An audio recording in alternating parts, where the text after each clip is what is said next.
भगवान आदि है, अनादि है, अनंत है, उनका ना कोई आरंभ है ना कोई अंत है, सत्य है। क्योंकि सत्य का ना तो कोई शुरुआत होती है ना अंत होती है, तो सत्य है भैया, राम नाम सत्य है। तो इसलिए ये भागवत का ऐतिहासिक मंगलाचरण है। ऐतिहासिक मंगलाचरण क्यों है? बोले और अब तक जितने भी ग्रंथ लिखे गए, पुराण लिखे गए, उसमें एक विशेष देवता का नाम लिया गया। अगर देवी पुराण है तो देवी माता को प्रणाम किया, विष्णु पुराण है तो भगवान विष्णु को, शिव पुराण है तो भगवान शंकर महादेव को। और भागवत किसी एक भगवान, एक संप्रदाय, एक जाति की बन के ना रह जाए, इसलिए व्यास जी ने बड़ी बुद्धिमता के साथ भागवत के मंगलाचरण में नाम क्या लिखा? न कृष्ण लिखा, न राम लिखा, न शिव लिखा, न देवी लिखा। क्या लिखा? सत्यम परम धीमहि। जो भगवान सत्य है हम उसको प्रणाम करते हैं। अब चाहे कोई देवी को मानने वाला हो तो देवी क्या है? देवी माता के दरबार में क्या बोलते हैं? बोलिए साचे दरबार की। वो भी सच, साचा मतलब सत्य। तो अगर कोई देवी को मानने वाला, उसके लिए भी भागवत है। कोई महादेव को मानने वाला, शंकर महादेव, तो महादेव कौन है?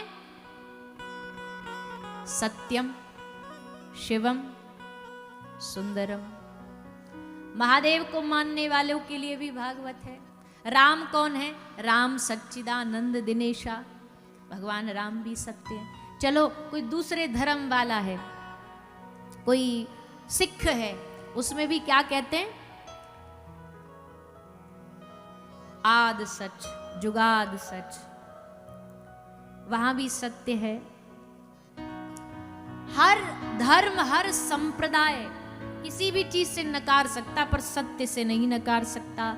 इसलिए व्यास जी ने सत्य नाम रखा, क्योंकि व्यास जी जानते थे आगे कलयुग आएगा, कलयुग के लोग धर्म के नाम पे लड़ेंगे, संप्रदायों के नाम पे लड़ेंगे, देवी देवताओं के नाम पे लड़ेंगे, गुरुओं के नाम पे लड़ेंगे। आजकल वही हो रहा है। आजकल इतना झगड़ा राजनीति में नहीं जितना झगड़ा धर्म में। आपस में ही लड़े जा रहे हैं। तेरा भगवान बड़ा, बोला ना मेरा वाला बड़ा, और वो बड़े बड़े के चक्कर में लड़ते ही जा रहे हैं।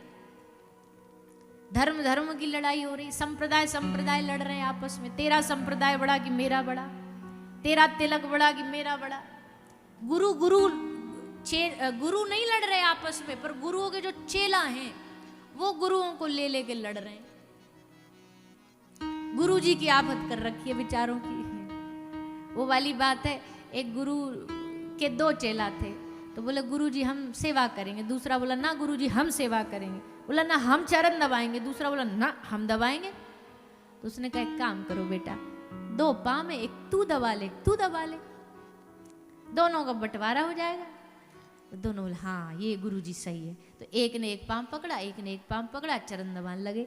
दबाते दबाते दबाते गलती से दाएं वाले का पाँव बाएं वाले गुरु जी के पाँव से छू गया, टच हो गया। सोई महाराज अब तो बायां वाला फूल के नाराज होके लाल पीला हो गया। बोले तेरी इतनी हिम्मत, मेरे पैर से तूने गुरुजी का ये वाला पैर, अभी देख अभी बताता हूं। और लेकर के डंडा गुरुजी के दूसरे पांव को तोड़ने लगा। ये है गुरुजी की चेला की गुरु भक्ति। बोले ना हमारा हमारा होना चाहिए, तेरा तेरा होना चाहिए। ऐसे चेलाओं से तो भगवान ही बचाए, ठाकुर जी बचाए। इसलिए आजकल जो अच्छे गुरु होते हैं वो ज्यादा चेला नहीं बनाते, क्योंकि उनको पता सबसे बड़ी फांसी है ये। चेला गुरुजी को दिन भर तो शिकायत करेंगे, बोले गुरुजी देखो उसने ये कर दिया, गुरुजी देखो उसने वो कर दिया। इसलिए गुरुजी कहते भैया जितने बालक संभाल सको उतने ही बनाओ, ज्यादा झंझट में नहीं पड़ते। कोई अपने गुरु को श्रेष्ठ बताने के लिए दूसरे की बुराई कर रहा है, अपने भगवान को श्रेष्ठ बताने के लिए दूसरे भगवान की बुराई कर। भैया ये झगड़ा बड़ा विचित्र है, इससे बचिए। हाँ ये बात सच है, मेरा वाला मेरा है, वो सबसे श्रेष्ठ है मेरे लिए, उससे आगे कोई नहीं। अब मेरे हृदय में अगर श्री राधा माधव है तो मेरे लिए उनसे आगे दुनिया में कोई ताकत नहीं, कोई शक्ति नहीं, चाहे कोई आ जाए। पर इसका मतलब ये थोड़ी कि सामने वाले का अपमान करें। तू जिसे भजे हम तुझे प्रणाम करें, हमारे तो जो प्राणाधार है हम उनको भजन करेंगे। भैया झगड़ा बड़ा। परम पूज्य प्रातस्मरणीय श्री डोंगरे जी महाराज की जो भागवत पर जो उनका व्याख्या है, उस किताब में हमने यही एक दृष्टांत पढ़ा था। बोले एक गांव था, तो उस गांव में लोगों ने चंदा इकट्ठा किया सब गांव से और एक मंदिर बनाया। मंदिर बन गया। बोले मंदिर में मूर्ति किसकी रखें? बोले राधा कृष्ण विराज दो। तो मंदिर में बढ़िया राधा कृष्ण की मूर्ति लगा दी गई। अब राधा कृष्ण की मूर्ति लग गई तो अब राधा कृष्ण भक्त तो आ रहे हैं मंदिर में पूजा करने, पर राम जी वाले नाराज हो गए। बोले हमारे राम जी नहीं तो हम काहे को जाएं, पहले हमारे राम जी होने चाहिए। तुरंत मीटिंग बिठाई गई, संस्था के लोग बोले भैया क्या करें, राम जी वालों को बुलाना है, नाराज नहीं करना है। तो मीटिंग में निर्णय हुआ एक काम करो, इनको खुश करना तो पड़ेगा, एक काम करो भगवान कृष्ण की मूर्ति हटा के यहाँ राम दरबार लगा देंगे। राम दरबार लगा दिया। अब राम जी वाले आना तो चालू हो गए, अब कन्हैया जी वाले नाराज हो गए। बोले हम काय को आए, हमारे कन्हैया जी हटा दिए, हम ना रहे। उनको भी नाराजगी हो गई, अब क्या करें। तो फिर मीटिंग बैठी, बोले एक काम करो, मत तो यहाँ पे राम जी रखो, मत यहाँ पर कन्हैया जी रखो, यहाँ पे महादेव की एक शिवलिंग विराज दो। अब महादेव की शिवलिंग विराज दी। अब महादेव वाले शैव्य आना चालू हो गए, राम जी और कन्हैया जी वाले दोनों बंद हो गए। अब बड़े परेशान संस्था वाले बोले भैया मंदिर तो इसलिए बनाया जाता ना कि पूरा गांव आए एकजुट होके, अब यहाँ तो गड़बड़ है, कैसे पूरा गांव आए। तो पास में एक महात्मा जी रहते थे, महात्मा जी के पास गए समस्या लेके। बोले महाराज जी समाधान बताओ, ऐसा क्या करें जो पूरा गांव आ जाए यहाँ। महाराज जी ने एक विनोदी थे, विनोद करते थे। महाराज जी हंस के बोले भैया न मत तो यहाँ पे राम मंदिर बनाओ, मत यहाँ पे कृष्ण मंदिर बनाओ, मत यहाँ पे शिवालय बनाओ, तुमको सारा गांव इकट्ठा चाहिए ना एक जगह। बोले हाँ। बोले काम करो या इस मंदिर की जगह एक होटल खोल दो, पूरा गांव आ जाएगा इकट्ठा।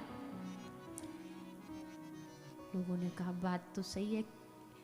तब अपनी सच्चाई पता चली कि हमारी सच्चाई क्या है कि हम होटल जैसी असत्य चीज पर तो इकट्ठा हो जाते हैं। होटल जाने से पहले पूछते हैं कि भैया तू कौन से धर्म का है, कौन सी संप्रदाय का है, कौन सी जाति का है। वहां तो पहुंच जाएंगे आंख बंद करके, और जैसे धर्म को बढ़ाने की बात आती है वहां हम अपना अपना झंडा लेके खड़े हो जाते हैं।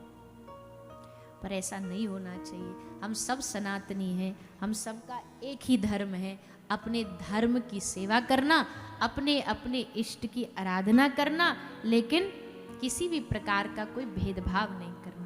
इसलिए भागवत जी में लिखा सत्यम परम धीमहि।